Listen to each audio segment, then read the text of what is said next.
கிழக்கு மாகாண சபையினூடாக நடைபெற இருக்கும் வேலை திட்டங்களை பற்றி கிழக்கு மாகாணத்திலே மக்கள் பிரதிநிதிகள் எங்கள் எவருக்கும் எங்களுடைய கௌரவ சிறுநேசனாக இருக்கட்டும் ஏனைய பாராளுமன்ற உறுப்பினர் எங்களுக்கு தெரியாது கிழக்கு மாகாண சபையினுடைய நிதி எதுக்கு ஒதுக்கப்படுது என்று.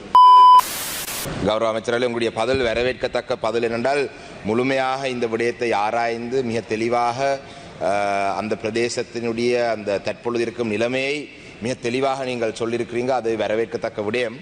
கௌரவ அமைச்சர் அவர்களே, இந்த நீங்கள் குறிப்பிட்ட இந்த பாதைகளிலே இந்த அம்புலாந்துறை பாதையானது 2015ஆம் ஆண்டு இருந்து 19ஆம் ஆண்டு வரையும் காலப்பகுதிக்குள்ளே ஐ ப்ரொஜெக்டின் கீழே உள்வாங்கப்பட்ட ஒரு வீதி. அந்த வீதியை நீங்கள் சொன்னது வேர்ல்ட் பேங்க் ப்ரொஜெக்டிலே தான் புனரமைப்பு செய்யப்படுகின்றது என்று சொன்ன நீங்கள் அப்படி என்று சொன்னால் அது சம்பந்தமாக எங்களுடைய ஏனைய போரதீவு பெற்று பிரதேச சபையிலேயும் உங்களுக்கு தெரியும் போரதீவு பெற்று பிரதேச சபைக்கு இதுவரைக்கும் அபிவிருத்தி குழு கூட்டம் கூட பிரதேச அபிவிருத்தி குழு கூட்டம் கூட நடத்தப்படவில்லை. உங்களுடைய அரசாங்கம் 6 மாதங்கள் ஆக போகின்றது. இதுவரைக்கும் பிரதேச அபிவிருத்தி குழு கூட்டம் கூட நடைபெறவில்லை.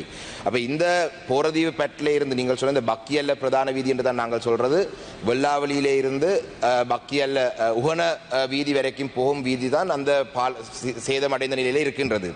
அப்ப இந்த வீதிக்கு நீங்கள் குறிப்பிட்டு நீங்கள் 30 மில்லியன் ரூபாய் காசு இந்த வருடத்திலே ஒதுக்கீட்டிலே ஒதுக்கப்பட்டிருக்கின்றது. ஆனால் கௌரவ அமைச்சர் அவர்களே, இந்த ஜனாதிபதியினுடைய வரவு செலவு திட்டத்தினுடைய உரையிலே மிக தெளிவாக சொல்லப்பட்டது 11 பில்லியன் ரூபாய் வீதி அபிவிருத்திக்கு ஒதுக்கப்படுது. அதிலே 5 பில்லியன் வடமாகாணத்துக்கு என்று சொல்லப்படுகின்றது. அப்படி பார்த்தால் 6 பில்லியன் ரூபாய் தான் ஒட்டுமொத்தமாக நாட்டினுடைய வீதி அபிவிருத்திக்கு ஒதுக்கப்பட போகின்றது. இந்த 6 பில்லியன் ரூபாயிலேயும் நாங்கள் 25 மாவட்டங்களுக்கு நாங்கள் பிரித்து பார்த்தோம் என்று சொன்னால் அன்னளவாக ஒரு மாவட்டத்துக்கு சரியாக சமனாக பிரித்தால் 300 மில்லியன் தான் வரும். அதிலேயும் கடந்த காலத்திலே வரலாறை எடுத்து பார்த்தால் ஒரு ஒதுக்கீடு செய்கிற நிதியினுடைய 55% தான் மூலதன செலவுக்கு பட்ஜெட்லேயே ஒதுக்கப்பட்டாலும் செலவுகள் நடக்குது. அப்போ 150 மில்லியன் அளவிலே தான் மாவட்டத்துக்கு வரக்கூடியதாக இருக்குது. அதுவும் சமனாக பிரித்தார். அதாவது கொழும்புக்கும் 150 மில்லியன் மட்டக்களும் அப்படி நடக்க போவதில்லை. அந்த வகையிலே இந்த பிரதான வீதியை பாவிக்க முடியாத நிலையில் இருக்கின்றது.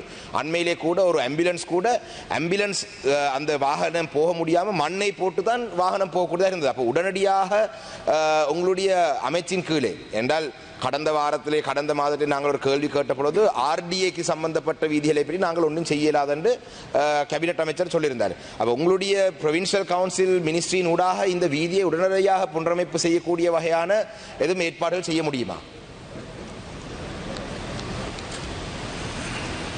ගරු නියෝජ්‍ය කතානායකතුමනි, එතුමා සඳහන් කළ මේ මාර්ගවල තත්ත්වය පිළිබඳව අපි එකඟයි. මේ විශේෂයෙන් බක්කියල්ල මාර්ගයේ බක්කියල්ල පුරාවිද්‍යා ස්මාරක ප්‍රදේශයේ ගත්තත් ඊටාම දුෂ්කර මාර්ගයක තියෙන්නේ.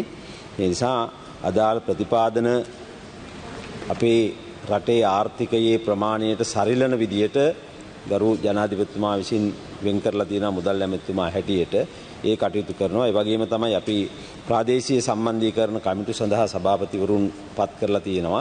ඒ වගේ කැඳවීමේ යම් ප්‍රමාදයක් තියෙනවා නම් අපි ඒ පිළිබඳව සොයා බලලා කඩිනමින් ඒවා කැඳවීමට අවශ්‍ය කරන பியவர் கண்டு சூதானம்.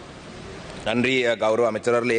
என்னுடைய 2வது கேள்வி இதே போலதான். இப்ப நான் உங்களுடன் கேள்வி எழுப்பியது 2 பிரதேச செயலகங்களுக்கு உட்பட்ட அம்புலாந்துறை, வில்லுக்குளம், போரதீவு பெற்று இந்த வீதிகளை தான் சொன்னான். அதே போலதான் உன்னிச்சையிலிருந்து பாவட்கோடி சேனைக்கு போகும் பாதை அது வவுனதீவு பிரதேச செயலக பிரிவில் இருக்கின்றது. அதுவும் மிக மோசமான நிலையில் இருக்கின்றது. அந்த பாதை நீண்ட காலமாக புனரமைக்காமல் இருக்கின்றது. அதே போலதான் கிரான் பிரதேச செயலகத்திலே கிரான் புலிப்பாஞ்ச கல்லுக்கு போற பிரதேசத்தில் மிகவும் மோசமாக இருக்கின்றது. கௌரவ அமைச்சர் அவர்களே, இந்த மாகாணத்துக்கு ஒதுக்கப்பட்ட நிதி இந்த வருடத்திலே மாகாணத்துக்கு ஒதுக்கப்பட்ட நிதியினுடைய கிழக்கு மாகாணத்துக்கு ஒதுக்கப்பட்ட நிதியினுடைய எண்ணிக்கை எவ்வளவு? கிழக்கு மாகாணத்திலே மட்டக்களப்பு மாவட்டத்துக்கு ஒதுக்கப்பட்ட நிதி எவ்வளவு? அதாவது மாகாண அமைச்சினூடாக. ஏனென்றால் கடந்த மாவட்ட அபிவிருத்தி குழு கூட்டத்திலே கௌரவ கிழக்கு மாகாண ஆளுநர் சொல்லியிருந்தார் கிழக்கு மாகாணத்துக்கு இவ்வளவு நிதி ஒதுக்கப்பட்டிருக்கின்ற. ஆனால் கிழக்கு மாகாண சபையினூடாக நடைபெற இருக்கும் வேலை திட்டங்களை பற்றி கிழக்கு மாகாணத்திலே மக்கள் பிரதிநிதிகள் எங்கள் எவருக்கும் எங்களுடைய கௌரவ சிறுநேசனாக இருக்கட்டும் ஏனைய பாராளுமன்ற உறுப்பினர் எங்களுக்கு தெரியாது கிழக்கு மாகாண சபையினுடைய நிதி எதுக்கு ஒதுக்கப்படுது என்று. அப்ப அவங்க ப்ரொபோசல் தயார்படுத்தி அனுப்புறாங்க என்று சொன்னால் மாகாண சபையும் இயங்காத நிலை இல்லை. ஏனென்றால் மாகாண சபை தேர்தலை நடத்தினாலாவது மக்கள் பிரதிநிதிகள் நாங்களாவது நிதியை திரட்டலாம். மாகாண சபை தேர்தலும் நடத்துறதை பற்றி அமைச்சர் சொல்லியிருக்காரு, அது காலம் போகும். அந்த வகையிலே நான் கேட்ட கேள்விட்டால் இந்த கிழக்கு மாகாண சபைக்கு 2025ஆம் ஆண்டுக்கு ஒதுக்கப்பட்டிருக்க நிதி எவ்வளவு? அதிலே மட்டக்களப்புக்கு ஒதுக்கப்பட்ட நிதி எவ்வளவு? அதிலே இந்த உன்னிச்ச பாவக்கொடி சேன கிரான் போன்ற வீதிகளையும் உள்ளடக்கக்கூடிய வாய்ப்பு இருக்குமா? நன்றி. ගරු නියෝජ්‍ය කතානායකතුමනි එතුමා ඉදිරිපත් කළ ප්‍රශ්න මං හිතන්නේ දිස්ත්‍රික් සම්බන්ධීකරණ කමිටුව රැස් වෙලා සාකච්ඡා කරගන්න පුළුවන් දෙයක්. නිශ්චිතව එතුමා අහපු වෙන්කරව ප්‍රතිපාදන ප්‍රමාණය සම්බන්ධ සංඛ්‍යා ලේඛන දැනට මගේ ළඟ නෑ. මට ඒක ඉදිරිපත් කරන්න පුළුවන්. නමුත් මම හිතන්නේ දිස්ත්‍රික් සම්බන්ධීකරණ කමිටුවේදී ඒ දිස්ත්‍රික්කයට සහ ඒ අදාළ ප්‍රාදේශීය ලේකම් කොට්ටාස වලට වෙන්වුණු ප්‍රතිපාදන වෙන්වීම වශයෙන් දැනගන්න පුළුවන්කම තියෙනවා. අපි කොහොමටත් මෙවර අයවැයෙන් ග්‍රාමීය මාර්ග සංවර්ධනය සඳහා ප්‍රතිපාදන වෙන් කරලා තියෙනවා. මීට කලින් අපි දැක්ක ප්‍රධාන පාරවල් වලට තමයි වැඩිපුර මුදල් වෙන් කළේ. ඒක වරදක් නෑ.